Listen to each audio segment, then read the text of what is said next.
تو میرے حضور نے فرمایا کہ تمہاری یہ جو مدد ہوتی ہے اور رزق دیا جاتا ہے یہ تمہارے کمزوروں کی وجہ سے اللہ تعالیٰ تمہارے اوپر کرم فرماتا ہے۔ اچھا، ایک اور ذریعہ رزق کے اضافے کا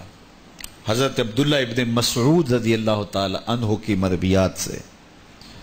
یہ حضرت عبداللہ ابن مسعود جلیل القدر صحابی ہیں، ان کے ہاں بیٹیاں ہی بیٹیاں تھیں۔ اچھا، جب ان کا آخری وقت آیا اور یہ بڑے سخت بیمار ہو گئے تو نزع کی سی کیفیت طاری ہو گئی، تو حضرت عثمان غنی رضی اللہ تعالیٰ عنہ ان کا حال پوچھنے آئے۔ تو جب حال پوچھا، بیٹھے، گفتگو ہوئی، واپس چلنے لگے، تو حضرت عثمان غنی نے اشرفیوں کی 2 تھیلیاں نکال کے حضرت عبداللہ ابن مسعود کو پیش کی۔ تو انہوں نے کہا کہ مجھے تو اس کی ضرورت نہیں ہے، میں تو اس دنیا سے جا رہا ہوں، تو یہ مجھے کیوں دے رہے ہیں؟ تو حضرت عثمان نے کہا کہ یہ آپ کی بیٹیوں کے لیے ہے، چونکہ آپ کی بیٹیاں ہی بیٹیاں ہیں تو یہ میں ان کے لیے پیش کر رہا ہوں، آپ کو تو واقعی ضرورت نہیں، دنیا سے جا رہے ہیں تو یہ ان کے لیے ہے۔ تو حضرت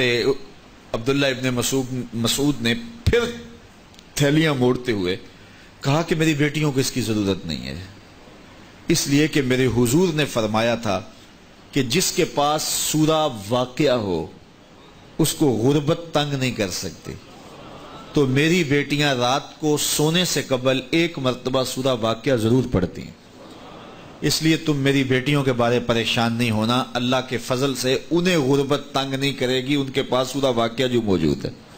تو یہ کسی ایسے ضرورت مند کو دو جس کے پاس سورہ واقعہ نہیں ہے۔ تو سورہ واقعہ کی تلاوت یقیناً رزق کی فراوانیاں اور رزق کی برکتیں حاصل کرنے کا ایک ذریعہ ہے، اور دروازے کھل جاتے ہیں اگر سورہ واقعہ کی تلاوت تسلسل کے ساتھ کی جائے۔ اس لیے اپنے معمولات میں سورہ واقعہ کو شامل کر لیجئے گا، اس کی برکات سے انشاءاللہ رزق کی فراوانیاں نصیب ہوتی ہیں۔